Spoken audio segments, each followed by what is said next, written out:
Un symbole à la veille du dernier jour de la grève unitaire des cheminots, Emmanuel Macron a signé ce mercredi le texte de loi de réforme de la SNCF devant les caméras.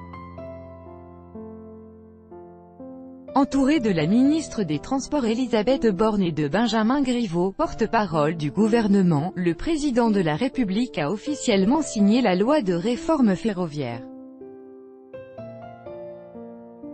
Cette nouvelle page qui s'ouvre aujourd'hui pour notre système ferroviaire est importante, c'est une transformation profonde, a déclaré le chef de l'État en signant le texte de loi à l'Élysée.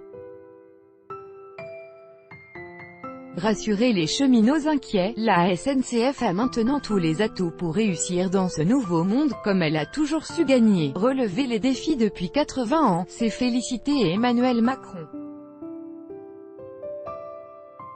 Je sais qu'elle, la réforme, peut susciter des inquiétudes chez les cheminots, les Français l'ont entendu, a assuré le président.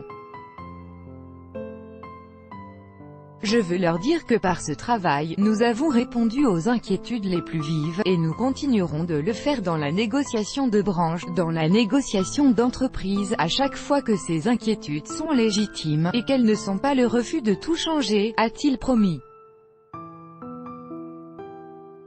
Maintenant au niveau de la branche, au niveau de l'entreprise, des négociations vont commencer pour mettre en œuvre ce que la loi prévoit, a-t-il poursuivi.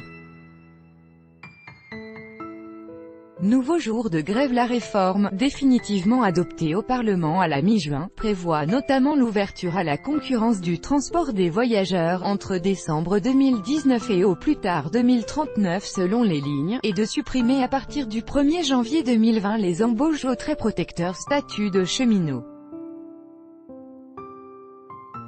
Jeudi marquera la fin du calendrier de la grève unitaire, historique par sa durée, entamée début avril par les syndicats de cheminots.